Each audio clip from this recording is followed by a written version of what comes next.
ফুলের মধ্যে চাঁপা ফুলের দুর্ভাগ্য এই যে এই ফুলটা ফোটে যখন বসন্তকাল প্রায় শেষ হয়ে যায়। সেই জন্য চাঁপার দুঃখে কবি বলেছেন যে আমারে ফুটিত হলো বসন্তের অন্তিম নিঃশ্বাসে আমি চম্পা। বসন্তের অন্তিম নিঃশ্বাসে ফুটতে হয়েছে। অল্প সময় যদি সুগন্ধ হয় বা দুর্গন্ধ যাই হোক, বেশি সময় আপনাদেরকে এটা শুনতে হবে না। প্রিয় সাথীরা, আমরা যারা রাজনীতি করি, আমরা বিশ্বাস করুন, আমরা সত্যি সত্যি দেশ এবং দেশের মানুষের কল্যাণের জন্য কিছু করার ইচ্ছা নিয়ে এই রাজনীতি করি। আমাদের মধ্যে এমন কেউ নাই যে এর বাইরেও কিছু চিন্তা করে, সেটা না। কিন্তু সাধারণভাবে যারাই রাজনীতি করেন, আমি বিশ্বাস করি তারা দেশপ্রেমিক, তারা দেশ এবং দেশের মানুষের কল্যাণ চান। এক একজন এক এক পথে, এক একজনের এক এক মত, কিন্তু সবাই আমরা দেশ এবং মানুষের কল্যাণ চাই। আমরা বিএনপি যারা করি, আমরা আমাদের নেতা জনাব তারেক রহমান, যিনি এই অনুষ্ঠানের পরিকল্পনাকারী এবং উদ্যোক্তা, আমাদের চেয়ারপারসন দেশনেত্রী বেগম খালেদা জিয়া, তাদের নেতৃত্বে আমরা যারা কাজ করছি, আমরা সবার অংশগ্রহণে, সবার ন্যায্য আকাঙ্ক্ষা ধারণ করে সবার জন্য একটি অন্তর্ভুক্তিমূলক, বৈষম্যহীন, গণমুখী, অগ্রসরমান, উন্নয়নমুখী একটা মানবিক বাংলাদেশ গড়ে তোলার ইচ্ছা নিয়ে কাজ করে চলেছি। সেরকম একটা সমাজ, সেরকম একটা রাষ্ট্র প্রতিষ্ঠা আমাদের অঙ্গীকার এবং আমাদের স্বপ্ন। আর সেই লক্ষ্যেই 15 বছর ধরে ভেঙে ফেলা এদেশের সব রাষ্ট্রীয়, প্রাতিষ্ঠানিক, সাংবিধানিক সব প্রতিষ্ঠান ভেঙে ফেলা হয়েছে। সেই ভেঙে ফেলা প্রতিষ্ঠানগুলি মেরামতের লক্ষ্যে আমরা 31 দফা কর্মসূচি দিয়েছি। আমার দলের যারা এখানে নেতাকর্মীরা উপস্থিত আছেন, আজকে আমার বক্তব্যের টার্গেট পপুলেশন আপনারা না। আপনাদের সামনে আমরা অনেক বক্তৃতা করি, আপনাদের সামনে আমরা 31 দফা নিয়ে জেলায় জেলায় গেছি, কথা বলেছি। আমি মূলত অ্যাড্রেস করতে চাই আজ যারা আমাদের দল করেন না, অথচ দেশকে ভালোবাসেন, দেশের পরিবর্তন চান, ইতিবাচক পরিবর্তন, তাদের জন্য। ভাই ও বোনেরা, আমি এই বিশ্বাস থেকে এই কথাগুলি বলছি যে আপনারা দেশের পরিবর্তন চান, ইতিবাচক পরিবর্তন, কল্যাণ চান সবার জন্য। শহীদ জিয়া বলতেন জনগণের গণতন্ত্র, শহীদ জিয়া বলতেন সবার জন্য উন্নয়ন। কিন্তু আমরা দেখলাম এই দেশেই উন্নয়ন হয়েছে, কিন্তু সবার জন্য হয় নাই। তারা বলেছে গণতন্ত্র হয়েছে, কিন্তু সবাই সেই গণতন্ত্রের অংশী হয় নাই। আমরা সবার জন্য উন্নয়ন এবং সবার জন্য গণতন্ত্র করতে চাই। কেন বিশ্বাস করবেন আপনারা আমাদের? বাংলাদেশে বহু রাজনৈতিক দল আছে, তারাও এইসব কথা বলবে, তারাও আপনাদের কাছে নানান কথা নিয়ে আসবে, স্বপ্ন নিয়ে আসবে, এমনকি আমাদের চেয়েও আরো ভালোভাবে হয়তো উপস্থাপন করবে তাদের কথা। কিন্তু আপনাদের কাছে শুধু একটা অনুরোধ, যে আপনারা লেখাপড়া জানেন, বোঝেন, আপনাদের মধ্যে অনেকেই এমন সব কথা বলেছেন যারা আলোচক এবং যারা দর্শক শ্রোতার এখানে বসে আছেন আমরাও জানি না এত চমৎকার কিছু কথা এসেছে শেখার মতো। সেই আপনাদেরকে বলবো, যারা আমরা বলি তার অতীতও আপনাকে দেখতে হবে। আমি যে বলছি যে আমি এটা করতে চাই, সেটা করার অতীত কোনো দৃষ্টান্ত আমার আছে কিনা, এটা করার সক্ষমতা আমাদের আছে কিনা, এটা করার যোগ্যতা আমাদের আছে কিনা, এটা আপনাদের বিবেচনা করতে হবে। যেই বলুক তার কথা বিশ্বাস না করে আপনাদেরকে বিবেচনা করতে হবে যে এই ধরনের ভালো কাজ, এই ধরনের উন্নয়নমূলক কাজ কারা আগে করেছে বা যাদেরকে করার দৃষ্টান্ত আছে, কারা করতে পারে, তাদেরকে নির্ভর করা যায়। আমি বিশ্বাস করি এই বিবেচনায় বিএনপি সামনে থাকবে। কারণ আমরা কৃষি উন্নয়নের কথা বলছিলাম না, আলোচনা করছিলাম কৃষি নিয়ে। যারা কৃষি সম্পর্কে জানেন তারা বোঝেন, কৃষির প্রথম বিষয়টাই হলো বীজ। বীজ ছাড়া তো ফসল হয় না, নাকি? আপনার যত কিছুই চিন্তা করেন, বীজ ছাড়া হবে ফসল? এই বাংলাদেশে প্রথম জাতীয় বীজ অধ্যাদেশ 1977 সালে জারি হয়েছে এবং এটা করেছেন শহীদ প্রেসিডেন্ট জিয়াউর রহমান বীর উত্তম। আর এই আইনের ফলেই এদেশের কৃষক খোলা বাজারে ভেজাল এবং নিম্নমানের বীজ কেনা থেকে রক্ষা পেয়েছে। সরকারি এবং বেসরকারিভাবে বীজ উৎপাদন, বীজ সংরক্ষণ এবং বীজ বিতরণের কাজ শুরু হয়েছে। বহুমুখী ফসল উৎপাদনের জন্য বিএনপি সরকার বাংলাদেশ এগ্রিকালচার রিসার্চ ইনস্টিটিউট, যেটা বাড়ি, সেটা প্রতিষ্ঠা করেছে, যার মাধ্যমে বাংলাদেশে বহু নতুন রকমের শস্য উৎপাদনের সুযোগ সৃষ্টি হয়েছে। অর্থাৎ বীজ, শস্য উৎপাদনের ক্ষেত্র বিএনপির অবদান। কৃষি সংস্কার বিএনপির হাত ধরে এসেছে। কৃষি উপকরণ উৎপাদন, আমদানি এবং বিতরণ, সরকারি এবং বেসরকারি পর্যায়ে, সেচ যন্ত্র, চাষ যন্ত্র, এইসব উৎপাদন, আমদানি এবং বিতরণ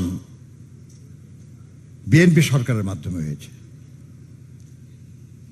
পানি উন্নয়ন বোর্ড, বিএডিসি এবং কৃষি ব্যাংকের মাধ্যমে, পাশাপাশি বেসরকারি খাত সহযোগিতা করেছে। আমি মেশিন টুলস ফ্যাক্টরির একজন শ্রমিক ছিলাম। আমি সেখানে শ্রমিক সংগঠনের নেতা ছিলাম। আমরা মেশিন টুলস ফ্যাক্টরি এবং তার পাশে ডিজেল প্ল্যান্ট, এখানে আমরা সেচ যন্ত্র আমরা উৎপাদন করেছি। জিয়াউর রহমান সাহেব নিজেই গেছেন সেখানে, উৎসাহিত করেছেন, শ্রমিকদেরকে উদ্দীপ্ত করেছেন, দিন রাত কাজ করা হয়েছে। সেখান থেকে পাম্প এবং কৃষি যন্ত্র উৎপাদন করা হয়েছে। গ্রামে গ্রামে গিয়ে কৃষিজীবীদের উদ্দীপ্ত করেছেন, তাদের পানি সেচের জন্য যন্ত্রের ব্যবস্থা করেছেন এবং সেখানে বিদ্যুৎ পৌঁছানোর জন্য তিনি পল্লী বিদ্যুতায়ন বোর্ড প্রতিষ্ঠা করেছেন। আজকে যারা গ্রামে গ্রামে বিদ্যুৎ পান, যে প্রতিষ্ঠানের মাধ্যমে, এই পল্লী বিদ্যুতায়ন বোর্ড শহীদ জিয়ার হাতে গড়া। কাজেই আপনার কৃষি উৎপাদন বৃদ্ধির জন্য যা কিছু করার, সেটাও শহীদ জিয়ার হাতে। এমনকি এই উৎপাদন বাড়ানোর জন্য যে সার উৎপাদন, সেটা করার জন্য স্বাধীন বাংলাদেশে সরকারের অর্থে সার কারখানাও স্থাপন করেছেন বিএনপির সরকার শহীদ জিয়ার আমলে। আশুগঞ্জ সার কারখানা, পলাশ সার কারখানা। তাহলে আমরা তো এই কথা নিশ্চিত বলতে পারি যে কৃষি উন্নয়নে আন্তরিকতা এবং এই উন্নয়নের জন্য যা কিছু করা সেটা বাস্তবে করার ইতিহাস বিএনপির আছে। কাজে আমরা যখন অধিকতর উন্নয়নের কথা বলি, আমরা যখন আরো কিছু করার কথা বলি, আপনারা তো নিশ্চিন্তে বিশ্বাস করতে পারেন যে এই দলটি আগেও করেছে, ইনশাআল্লাহ ভবিষ্যতেও করতে পারবে। আপনি খাদ্য নিরাপত্তার জন্য আপনার আলোচনা করে অনেকে প্রশ্ন তুলেছেন, খাদ্য নিরাপত্তার কি হবে? খাদ্য নিরাপত্তার জন্য এবং শস্য সংগ্রহ অভিযান, এটাও বিএনপির সময় শুরু হয়। আপনার নতুন নতুন খাদ্য গুদাম তৈরি হয়েছিল সে সময়, সরাসরি ধান এবং চাল কৃষকের কাছ থেকে ক্রয় করা এবং সেগুলো সংরক্ষণ করা, এগুলো করা হয়েছিল সরকারের সহযোগিতায়, রাজনৈতিক পৃষ্ঠপোষকতায়। বাম্পার ফলন হয়েছে এবং বাংলাদেশ চাল রপ্তানি করতে পেরেছিল। আপনার স্বেচ্ছাশ্রমে খাল খনন, কত রকমের সমালোচনা হয়েছে। সে সময় সরকারিভাবে স্লোগান ছিল, খাল কাটা হলে সারা, দূর হবে বন্যা খরা।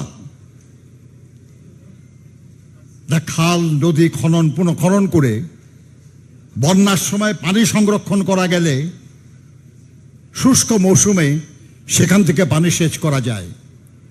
তার চেয়েও বড় উপকার যেটা, এখানে কৃষি বিজ্ঞানীরা আছেন, ওই ব্যাপারে যারা লেখাপড়া করেছেন অনেক, তারা আছেন। ভূগর্ভস্থ পানি যদি বেশি তোলা যায় তাহলে সেটা দেশের জন্য ক্ষতিকর। শুধু পরিবেশের ভারসাম্য নষ্ট করে না, আর্সেনিক আসে সেখান থেকে। আমাদের এই অভিজ্ঞতা আছে বাংলাদেশে। যদি খাল নদী সংস্কার করে সেখানে পানি সংরক্ষণ করতে পারেন, তাহলে ভূগর্ভস্থ পানি, এক নম্বর আপনি সেখান থেকে কম তুলতে হবে, দুই নম্বর উপরে যে পানি সংরক্ষণ করবেন সেটা যে আগে যেটা তুলেছেন সেটা কিছু পূরণ করবে। অর্থাৎ এটা শুধু কৃষি উন্নয়ন না, পরিবেশ সুরক্ষাতেও একটা গুরুত্বপূর্ণ ভূমিকা পালন করে। এটা বিএনপির অবদান।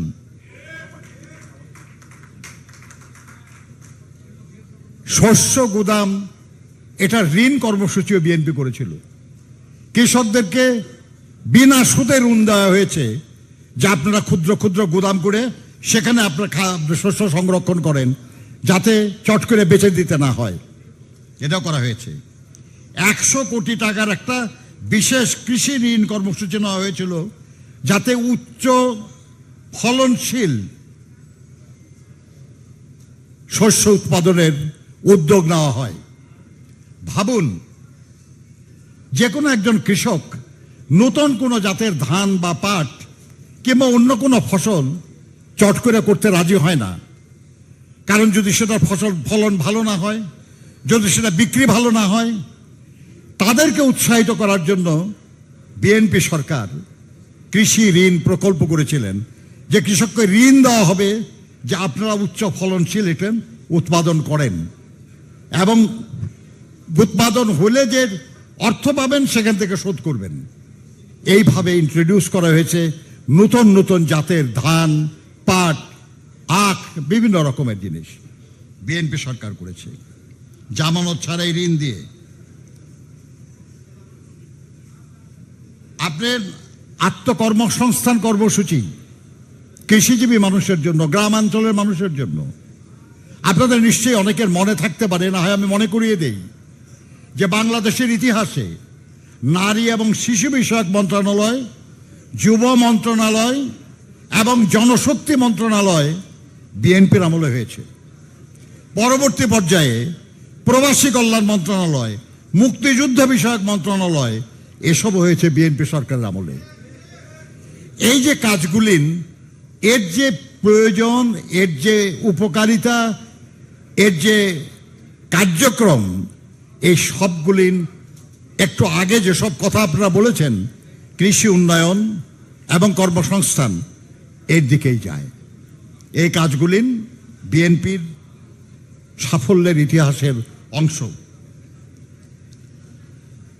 আপনার যুবকদের জন্য, এবং যুবক বলতে আমি কিন্তু নারী পুরুষ উভয়কে বোঝাচ্ছি, যুবক মানে শুধু ছেলে না, যুবক মানে যুবক, নারী ও পুরুষ, তাদের জন্য প্রশিক্ষণ কর্মসূচি ছিল যুব উন্নয়ন মন্ত্রণালয়ের মাধ্যমে। এবং সে প্রশিক্ষিত মানুষদের হয় ঋণ দিয়ে আত্মকর্মসংস্থানের ব্যবস্থা করা হয়েছে, কিংবা কর্মসংস্থানের ব্যবস্থা করা হয়েছে অসংখ্য মানুষের। এবং তাদের ডোবা, পুকুর, জলাশয়, এসব জায়গায় মৎস্য চাষ, দুগ্ধ খামার, পোলট্রি, মৎস্য খামার, উদ্যোক্তা তৈরি এবং কর্মসংস্থানের ব্যবস্থা হয়েছে এইসব কর্মকাণ্ডের মাধ্যমে। এইসব জিনিস বিএনপির অতীত ইতিহাস। 1980 সালে দিনাজপুরের নসিপুরে গম গবেষণা কেন্দ্র করা হয়েছে। বাংলাদেশে গম উৎপাদনের ইতিহাসে ওটি সবচেয়ে গুরুত্বপূর্ণ অংশ। পরিবেশের কথা আলাপ করি। 1991 সালের ঘূর্ণিঝড়ের পর উপকূলীয় সবুজ বেষ্টনী গড়ার যে প্রকল্প দেশনেত্রী বেগম খালেদা জিয়া নিয়েছিলেন, এখানে যারা আছেন তারা স্বীকার করবেন যে এত বড় বনায়ন প্রক্রিয়া স্বাধীন বাংলাদেশে আর হয় নাই। পটুয়াখালী, বরগুনা, চট্টগ্রাম, কক্সবাজার, লক্ষ্মীপুর, নোয়াখালী, ফেনী, বাগেরহাট, পিরোজপুর, বরিশাল, ঝালকাঠি এবং পরে ভোলাকেও এখানে যুক্ত করা হয়। এখানে 30 লাখ হেক্টর জমিতে বনায়ন কর্মসূচি নেওয়া হয়েছিল। বেড়িবাঁধের সামনের অংশে যে ঢাল, সেটা যে জলোচ্ছ্বাসের প্রকোপ থেকে রক্ষা পায় সেই জন্য বনায়ন, আর জলধারের প্রকোপ থেকে রক্ষা করার, আর উপকূলীয় এলাকায় কৃষি জমি, জানমাল রক্ষা এবং পরিবেশ উন্নয়নের জন্য বনায়ন করা হয়েছিল। 1400 কিলোমিটার বনায়ন হয়েছিল শুধু উপকূলীয় বাঁধে। আর এর পাশাপাশি রেলের অধীনে 20 কিলোমিটার, সরকারি প্রকৌশল বিভাগের অধীনে 280 কিলোমিটার, রোডস অ্যান্ড হাইওয়েজের সড়কের পাশে 410 কিলোমিটার এবং গ্রামাঞ্চলে ছোট ছোট রাস্তার পাশে 4000 কিলোমিটার বনায়ন এই প্রকল্পের আওতায় হয়েছে। দেশে বনায়নের মাধ্যমে পরিবেশ রক্ষায় এর চেয়ে বড় প্রকল্প আর কেউ নেয় নাই। কাজেই বনায়ন যদি বলেন, পরিবেশ রক্ষার ক্ষেত্রে বলেন, তাহলেও বিএনপি দৃষ্টান্ত অন্য যে কারো চেয়ে অনেক বেশি উল্লেখযোগ্য, অনেক বেশি গুরুত্বপূর্ণ। আপনারা একটু আগে আমাদের একজন বক্তা বলেছেন যে আপনার এই বগুড়ার এখানে যে পল্লী উন্নয়ন একাডেমি যেটা হয়েছেন, 1980 সালে শহীদ জিয়া ডক্টর আক্তার হামিদ খানকে আমেরিকা থেকে নিয়ে এসেছিলেন বাংলাদেশে। কুমিল্লার বার্ডের বিশেষজ্ঞ উপদেষ্টা হিসেবে তাকে নিয়োগ করেছিলেন এবং তাকে নিয়ে এসেই এই বগুড়ার মাত্র 10 মাইল দূরে, 16 কিলোমিটার দূরে 120 একর জমির উপর পল্লী উন্নয়ন একাডেমি নিজস্ব ভবন করা হয়েছে। এই যে ভাই ওখানে চাকরি করেন, জিয়া রহমানের হাতে করা। এবং এই উদ্দেশ্যটা কি ছিল? যে পল্লী উন্নয়নের বিভিন্ন টেকসই, নবায়নযোগ্য, রেপ্লিকেবল, যেটা রেপ্লিকা করা যায়, যেটা অন্যরকম, অন্য জায়গায় একই রকম করা যায়, মডেল উদ্ভাবনের জন্য মাধ্যমে গ্রামের সাধারণ মানুষের জীবনমান উন্নয়ন, ক্ষুধা এবং দারিদ্র্য মুক্ত সুখী ও সমৃদ্ধ বাংলাদেশ গড়ার লক্ষ্যে এই প্রকল্পটা নেওয়া হয়েছিল।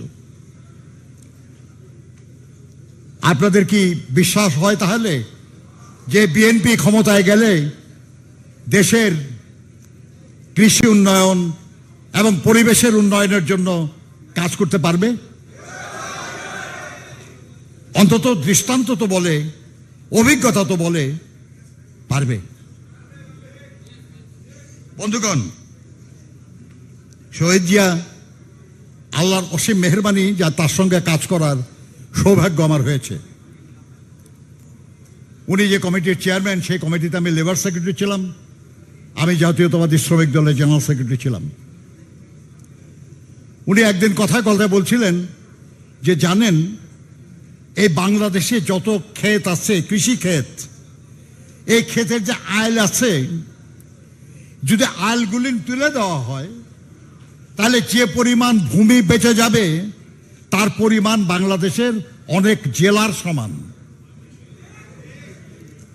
একটা জেলা যে পরিমাণ জমি থাকে, ওই পরিমাণ জমি আমাদের দেশের ক্ষেতের আইল দিয়ে রাখা হয়েছে।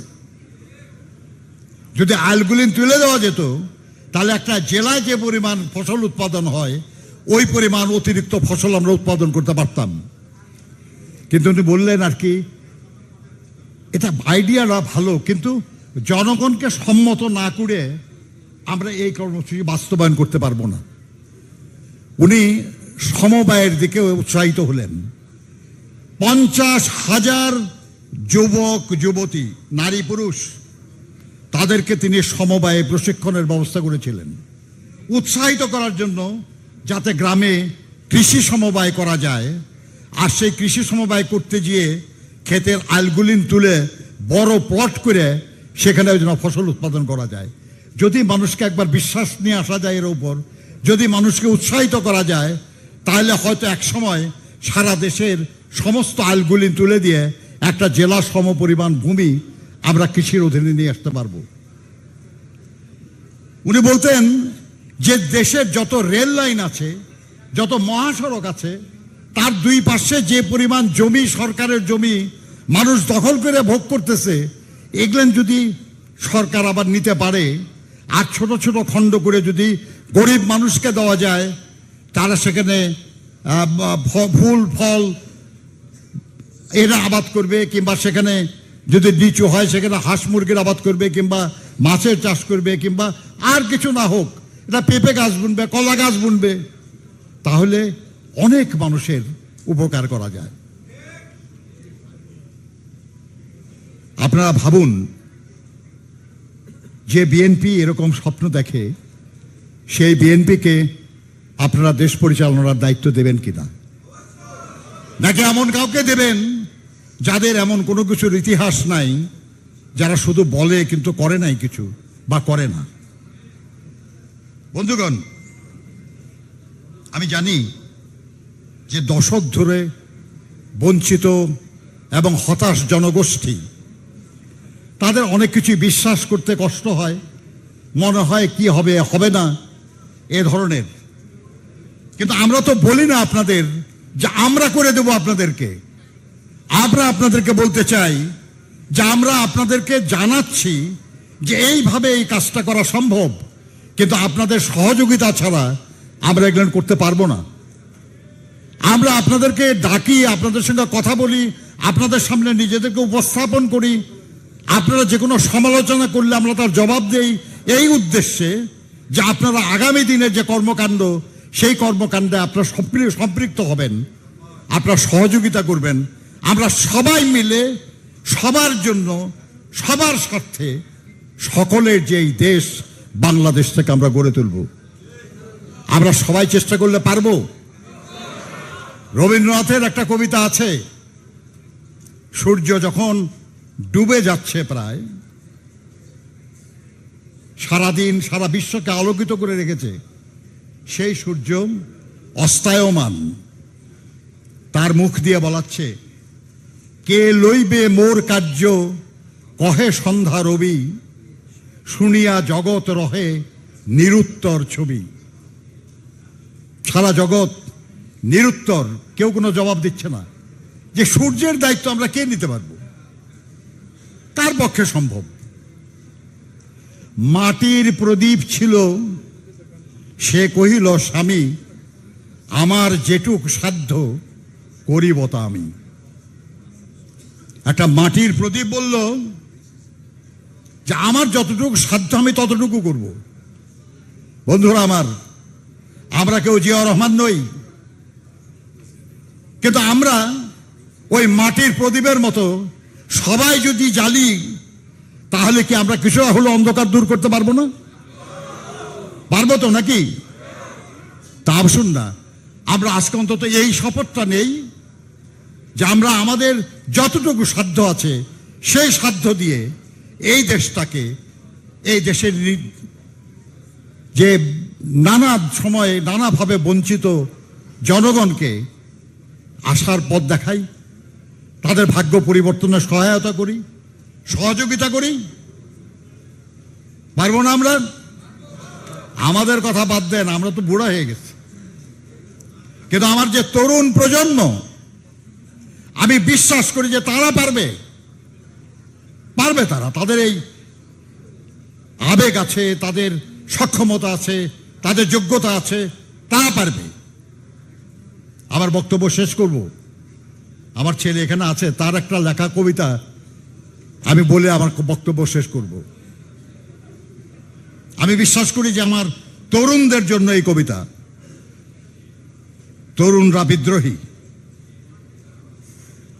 কবিতাটা এমন: জি হুজুরের মার্কা গায়ে কেমন করে ফাটি, রক্ত দিয়ে কেনা আমার বাংলাদেশের মাটি। সেই মাটিরই আমরা ফসল, নোংরা শেকড় বাকর না। মুখের উপর বলতে শিখুন আমরা কারো চাকর না। বাংলাদেশের তরুণ, দুঃসাহসের বারুদ দিয়ে মস্তিষ্ক ভরুন। আর কতদিন, আর কতকাল থাকবে মাথা নিচু, আর কতদিন হাঁটতে হবে আপোষগুলোর পিছু। নতুন মগজ, নতুন পেশি, নতুন দিনের ঢেউ তুলতে পারে এমন তুফান নেই কি কোথাও কেউ? বাংলাদেশের তরুণ, লাল সবুজের পতাকাটা শক্ত করে ধরুন। আল্লাহ হাফেজ। বাংলাদেশ জিন্দাবাদ।